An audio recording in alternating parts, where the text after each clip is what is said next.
ನಮಸ್ಕಾರ, ನಾನು BR ನಾಯ್ಡು. ನಮ್ಮ ನ್ಯಾಯಾಂಗ ವ್ಯವಸ್ಥೆ ಆರೋಪಿ ತಪ್ಪಿತಸ್ಥ ಅಂತ ಪ್ರೂವ್ ಆಗೋವರೆಗೂ ಆತ ಅಪರಾಧಿ ಅಲ್ಲ ಅಂತ ಹೇಳುತ್ತೆ. ಆದ್ರೆ ಅದಕ್ಕೆ ತದ್ವಿರುದ್ಧವಾಗಿ ಅಂಬೇಡ್ಕರ್ ಅವರ ಸಂವಿಧಾನಕ್ಕೆ ಅಪಮಾನ ಆಗೋ ರೀತಿ ಭಾರತದ ಸಂವಿಧಾನದ ಆತ್ಮವನ್ನೇ ನಡಗಿಸುವಂತ ಸಂವಿಧಾನದ ಆರ್ಟಿಕಲ್ 75, 164, 239 ಎಗೆ ತಿದ್ದುಪಡಿ ತರುವಂತ ಬಿಲ್ ಒಂದನ್ನ ಕೇಂದ್ರ ಗೃಹ ಮಂತ್ರಿ ಅಮಿತ್ ಶಾ ಅವರು ನಿನ್ನೆ ದಿನ ಮಂಡನೆ ಮಾಡಿದ್ದಾರೆ. ಇದನ್ನ ಅವರು ನೈತಿಕತೆಯ ಮೊದಲ ಹೆಜ್ಜೆ ಅಂತ ಹೇಳಿದ್ದಾರೆ. ಆದ್ರೆ ಇದು ಪ್ರಜಾಪ್ರಭುತ್ವವನ್ನ ನಿರ್ನಾಮ ಮಾಡ್ತಿರುವ ಮೊದಲ ಹೆಜ್ಜೆ. ಮತಗಳ್ಳತನ ಮಾಡಿದ್ದಾಯ್ತು. ಈಗ ವಿರೋಧ ಪಕ್ಷಗಳ ಸರ್ಕಾರಗಳನ್ನ ಕದಿಯಕ್ ರೆಡಿ ಆಗಿದ್ದಾರೆ. ಅದರ ಭಾಗವಾಗಿ ಈ ಕಾಯ್ದೆ ಜಾರಿಗೆ ಬಂದ ನಂತರ ಯಾವುದೇ ಮಂತ್ರಿಯನ್ನಾಗ್ಲಿ ಮುಖ್ಯಮಂತ್ರಿಯನ್ನಾಗ್ಲಿ 30 ದಿನ ಜೈಲಲ್ಲಿಟ್ಟು ಅವರನ್ನು ಆ ಸ್ಥಾನದಿಂದ ಕೆಳಗಿಳಿಸಬಹುದು. ಹಾಗಾಗಿ ಈ ಕಾಯ್ದೆ ಮುಖಾಂತರ ವಿರೋಧ ಪಕ್ಷಗಳ ರಾಜ್ಯ ಸರ್ಕಾರಗಳನ್ನ ಬೀಳಿಸುವಂತ ಕಾರ್ಯಕ್ಕೆ ಈ ಕಾಯ್ದೆ ನಾಂದಿ ಆಡುತ್ತೆ. ಅದಕ್ಕೆ ಈಗಾಗಲೇ ಬಿಜೆಪಿ ಎಲ್ಲಾ ರೀತಿಯ ತಯಾರಿಗಳನ್ನು ಕೂಡ ಮಾಡಿಕೊಂಡಂತಿದೆ. ಉದಾಹರಣೆಗೆ ಹೇಳೋದಾದ್ರೆ ಇಡಿ ಮತ್ತು ಸಿಬಿಐ, ಪಶ್ಚಿಮ ಬಂಗಾಳ ಮುಖ್ಯಮಂತ್ರಿ ಮಮತಾ ಬ್ಯಾನರ್ಜಿ, ಕೇರಳ ಮುಖ್ಯಮಂತ್ರಿ ಪಿಣರಾಯಿ ವಿಜಯನ್, ತಮಿಳುನಾಡು ಮುಖ್ಯಮಂತ್ರಿ ಸ್ಟಾಲಿನ್ ಇವರ ಸರ್ಕಾರಗಳ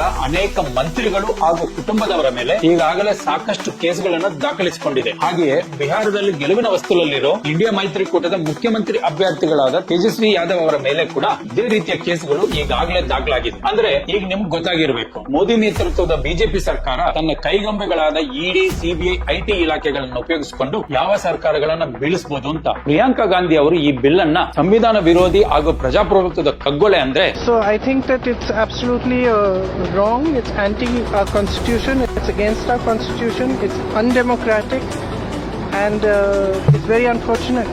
KC ವೇಣುಗೋಪಾಲ್ ಅವರು ಇದು ಬಿಲ್ ಕಾನೂನಲ್ಲ, ಪ್ರತಿಪಕ್ಷಗಳನ್ನು ವ್ಯವಸ್ಥಿತವಾಗಿ ಮುಗಿಸುವ ಹುನ್ನಾರ ಅಂತ ಹೇಳವ್ರೆ. Sir, I am telling that this bill is to target the opposition ruling government.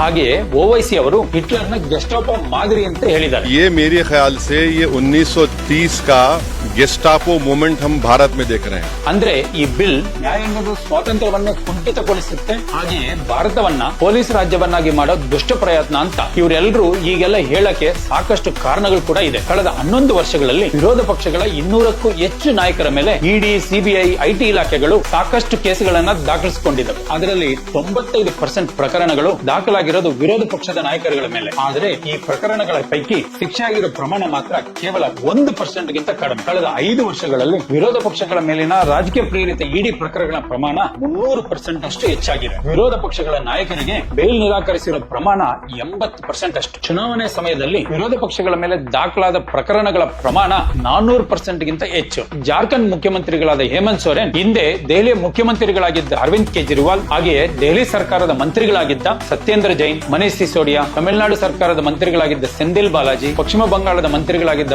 Partha Chatterjee, ಹೀಗೆ ಇನ್ನಷ್ಟು ನಾಯಕರಿಗೆ ಈಗಾಗಲೇ ಕೋರ್ಟ್ಗಳಲ್ಲಿ ಜಾಮೀನು ಸಿಕ್ಕಿದೆ. ನಿಮಗೆ ಇತ್ತೀಚೆಗೆ ನಮ್ಮ ಮುಖ್ಯಮಂತ್ರಿಗಳಾದ ಸಿದ್ದರಾಮಯ್ಯನವರ ವಿಚಾರದಲ್ಲಿ ಸುಪ್ರೀಂ ಕೋರ್ಟ್ ಕೂಡ ಇಡಿ ಸಂಸ್ಥೆಗೆ ನಮ್ಮ ಬಾಯನ್ ತೆರೆಸಬೇಡಿ, ನಾವೇನಾದ್ರೂ ಮಾತಾಡಿದ್ರೆ ಇಡಿ ಸಂಸ್ಥೆ ವಿರುದ್ಧ ತುಂಬಾ ಕಠಿಣವಾಗಿ ಮಾತಾಡಬೇಕಾಗತ್ತೆ ಅಂತ ಉಗಿದು ಉಪ್ಪಿನಕಾಯಿ ಆಗ್ತಿತ್ತು. ಹಾಗೆಯೇ ಹಲವು ಬಾರಿ ಕೋರ್ಟ್ಗಳು ಇಡಿ ಹಾಗೂ ಸಿಬಿಐ ದಾಖಲೆ ಮಾಡಿದ ಎಷ್ಟು ಪ್ರಕರಣಗಳಲ್ಲಿ ಆರೋಪಿಗಳಿಗೆ ಶಿಕ್ಷೆ ಆಗಿದೆ ಅಂತ ಪ್ರಶ್ನೆ ಮಾಡುವ ಮೂಲಕ ಈ ಏಜೆನ್ಸಿಗಳ ಮುಖಕ್ಕೆ ಮಂಗಳಾರತಿ ಎತ್ತಿದೆ. ಹಾಗೆಯೇ ಆ ಸಮಯದಲ್ಲಿ ಏನಾದ್ರೂ ನಿನ್ನೆ ತಂದಿರೋ ಕಾನೂನು ಇದ್ದಿದ್ರೆ ಏನಾಗ್ತಿತ್ತು? ಆ ತಕ್ಷಣವೇ ಜನಗಳಿಂದ ಆಯ್ಕೆಯಾದ ಮುಖ್ಯಮಂತ್ರಿ ಆಗಿದ್ರು ಸರಿ, ಮಂತ್ರಿ ಆಗಿದ್ದಾದ್ರೂ ಸರಿ, ಅವ್ರ ಸ್ಥಾನಗಳು ಹೋಗ್ತಿತ್ತು. ಸ್ಥಾನಗಳು ಹೋದ್ಮೇಲೆ ಆ ಪಕ್ಷಗಳಲ್ಲಿ ಒಳಜಗಳ ಶುರುವಾಗಿ ಜನರಿಂದ ಚುನಾಯಿತವಾದ ಸರ್ಕಾರವೇ ಬಿದ್ದೋಗ್ತಿತ್ತು. ಅಂದ್ರೆ ಒಂದು FIR, ಒಂದು ಸರ್ಕಾರದ ಮುಖ್ಯಸ್ಥನ ಬಂಧನ ಸಾಕು ವಿರೋಧ ಪಕ್ಷಗಳು ಅಧಿಕಾರ ನಡೆಸ್ತಿರೋ ರಾಜ್ಯ ಸರ್ಕಾರವನ್ನು ನೆಲಸಮ ಮಾಡಕ್ಕೆ. ಆದ್ರೆ ಇಡಿ ಕೇಸ್ ಹಾಕ್ಸ್ಕೊಂಡವರು ಅಸ್ಸಾಂನ ಹಿಮಂತ್ ಬಿಶ್ವ ಶರ್ಮಾ, ಪಶ್ಚಿಮ ಬಂಗಾಳದ ಸುವೇಂದು ಅಧಿಕಾರಿ, ಮಹಾರಾಷ್ಟ್ರದ ಅಜಿತ್ ಪವಾರ್ ಅವರ ತರ ಬಿಜೆಪಿ ಸೇರ್ಕೊಂಡ್ರೆ ಸಾಕು, ಅಲಾವುದ್ದೀನ್ ಅದ್ಭುತ ದೀಪದ ತರ ಅವರ ಮೇಲಿನ ಎಲ್ಲಾ ಇಡಿ, ಸಿಬಿಐ ಪ್ರಕರಣಗಳು ಮಾಯ ಆಗೋಗ್ತವೆ. ಇಡಿ ಪ್ರಕರಣಗಳ ಭಯದಿಂದ ಬಿಜೆಪಿ ಸೇರಿದ ವಿರೋಧ ಪಕ್ಷಗಳ ಸುಮಾರು 25 ನಾಯಕರುಗಳ ಮೇಲಿದ್ದ ಕೇಸ್ಗಳ ಪೈಕಿ 23 ಜನರ ಕೇಸ್ಗಳು ಬಿದ್ದೋಗಿದೆ ಅಥವಾ ಇಡಿ ಒಂದು ರೀತಿ ಕೈಬಿಟ್ಟಿದೆ. ಅಂದ್ರೆ ನಿನ್ನೆ ತಂದಿರೋ ಈ ಬಿಲ್ ವಿರೋಧ ಪಕ್ಷದವರನ್ನ ಬಿಜೆಪಿಗೆ ಹೇಳ್ಕೊಳ್ಳೋ ಬೆದರಿಕೆಯ ಮತ್ತೊಂದು ಭಾಗ ಅನ್ನೋದು ಕೂಡ ಸ್ಪಷ್ಟ. ಇಲ್ಲಿ ಹುಟ್ಟು ಇನ್ನೊಂದು ದೊಡ್ಡ ಪ್ರಶ್ನೆ ಏನಂದ್ರೆ, ಈ ಬಿಲ್ ಅನ್ನ ಇಷ್ಟು ತರಾತುರಿಯಲ್ಲಿ ತಂದಿದ್ದು ಯಾಕೆ ಅನ್ನೋದು. ಇದು ನಿಜವಾಗ್ಲೂ ಸುಧಾರಣೆಗಾಗಿ ತಂದಿದ್ದ ಅಥವಾ ರಾಹುಲ್ ಗಾಂಧಿ ಅವರು ಮಾಡಿದಂತ ವೋಟ್ ಚೋರಿ ಆರೋಪ ಸುನಾಮಿ ರೀತಿಯಲ್ಲಿ ವರ್ಕ್ ಆಗಿ ಜನಗಳ ಮನಸ್ಸಲ್ಲಿ ಅಚ್ಚೊತ್ತಿರುವಂತ ಮೋದಿ ಪ್ರಧಾನಿ ಆಗಿರೋದು ಅಕ್ರಮ ಮಾರ್ಗದಿಂದ ಅನ್ನೋ ಅಭಿಪ್ರಾಯವನ್ನ ಬೇರೆ ಕಡೆ ತಿರುಗಿಸೋ ಹುನ್ನಾರಣ. अंत में पूरे देश को पता लग जाएगा कि नरेंद्र मोदी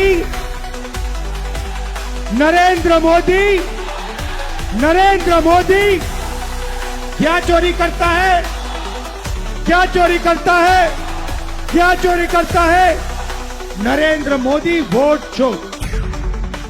2024 ಲೋಕಸಭಾ ಚುನಾವಣೆಯಲ್ಲಿ ಬಹುಮತ ಪಡೆಯೋಕ್ಕಾಗದೆ ಮಕ್ಕಡೆ ಮಲಗದಂತ ಬಿಜೆಪಿಗೆ ಆಸರೆಯಾಗಿರೋದು ಚಂದ್ರಬಾಬು ನಾಯ್ಡು ಹಾಗೂ ನಿತೀಶ್ ಕುಮಾರ್ ಅಂತವರು. ಒಂದು ವೇಳೆ ಚಂದ್ರಬಾಬು ನಾಯ್ಡು ಅಥವಾ ನಿತೀಶ್ ಕುಮಾರ್ ಅವರು ಬಿಜೆಪಿಗೆ ನೀಡಿರೋ ಬೆಂಬಲ ವಾಪಸ್ ಪಡೆದ್ರೆ ಮೋದಿ ಸರ್ಕಾರನೇ ಬಿದ್ದೋಗ ಎಲ್ಲಾ ಸಂಭವಗಳಿದ್ದಾವೆ. ಅದಕ್ಕಾಗಿಯೇ ಅಮಿತ್ ಶಾ ಹಾಗೂ ಮೋದಿ ಜೋಡಿ ತಮಗೆ ಬೆಂಬಲ ನೀಡಿರೋ ತಮ್ಮ ಸ್ವಂತ ಮೈತ್ರಿಕೂಟದ ಚಂದ್ರಬಾಬು ನಾಯ್ಡು ಹಾಗೂ ಇತರರನ್ನ ತಮ್ಮ ಕಪ್ಪಿ ಮುಷ್ಟಿಯಲ್ಲಿ ಹಿಡಿದುಕೊಳ್ಳಕ್ಕೆ ಈ ಕಾನೂನನ್ನು ತಂದಿರೋದು ಅನ್ನೋ ಮಾತುಗಳು ಕೂಡ ಕೇಳಿ ಬರ್ತಿದೆ. ಅಂದ್ರೆ ಮೋದಿ ಮತ್ತು ಅಮಿತ್ ಶಾ ಸೇರ್ಕೊಂಡು ಮಯನ್ಮಾರ್ ಹಾಗೂ ಪಾಕಿಸ್ತಾನ ತರ ಮಿಲಿಟರಿ ಜುಂಟಾ ಅಂದ್ರೆ ಮಿಲಿಟರಿ ಮೂಲಕ ಚುನಾಯಿತ ನಾಯಕರನ್ನ ವಜಾ ಮಾಡು, ಅವರನ್ನ ಜೈಲುಗಟ್ಟು ಸರ್ವಾಧಿಕಾರಿ ಆಡಳಿತದ ಕಡೆ ಭಾರತವನ್ನ ತಳ್ತಿದ್ದಾರೆ ಅಂತ ಅನ್ಸಲ್ವಾ? ಇದು ಭಾರತವನ್ನ ಮತ್ತೊಂದು ಪಾಕಿಸ್ತಾನ ಮಾಡೋ ಹುನ್ನಾರ ಅಂತ ಅನ್ಸಲ್ವಾ? ನಾವು ಬಂದಿರೋದೇ ಸಂವಿಧಾನವನ್ನ ಬದಲಾವಣೆ ಮಾಡಕ್ಕೆ ಅಂತ ಅಂದ ಬಿಜೆಪಿ ನಾಯಕರು ಹೊಸ ತಲೆಕೆಟ್ಟ ಕಾನೂನುಗಳ ಮೂಲಕ ಸಂವಿಧಾನವನ್ನೇ ಹೊಸಕಾಕಕ್ಕೆ ಮುಂದಾಗಿದ್ದಾರೆ ಅಂತ ಅನ್ಸಲ್ವಾ? ನಿಜವಾಗ್ಲೂ ಭಾರತದಲ್ಲಿ ತುರ್ತು ಪರಿಸ್ಥಿತಿ ಜಾರಿ ಆಗ್ತಿರೋದ್ರ ಮುನ್ಸೂಚನೆ ಇದು. ಭ್ರಷ್ಟಾಚಾರದ ಆರೋಪ ಹೊರಿಸಿ ವಿರೋಧ ಪಕ್ಷಗಳ ಮುಖ್ಯಮಂತ್ರಿಗಳನ್ನ ಮಂತ್ರಿಗಳನ್ನ ಬಂಧನ ಮಾಡು ಹುನ್ನಾರ ನಡೆಸೋ ಈ ಬಿಜೆಪಿ ಅವರು ತಮ್ಮ ಮೋದಿನ ಕೆಳಗೆ ನಡೆದಿರುವಂತ 16,000 ಕೋಟಿ ರೂಪಾಯಿ ಎಲೆಕ್ಟೋರಲ್ ಬಾಂಡ್ ಹಗರಣ, 10,000 ಕೋಟಿಯ ಪಿಎಂ ಕೇರ್ಸ್ ಫಂಡ್ ಹಗರಣ, ಕೇಂದ್ರದ ಸರ್ಕಾರಿ ಯೋಜನೆಗಳಲ್ಲಿ ಭ್ರಷ್ಟಾಚಾರ ನಡೆದಿದೆ ಅಂತ ಹೇಳಿರೋ ಸಿಎಜಿ ರಿಪೋರ್ಟ್ 9999 ಅಂತ ಒಂದೇ ನಂಬರ್ ಅನ್ನು ನಮೂದಿಸಿ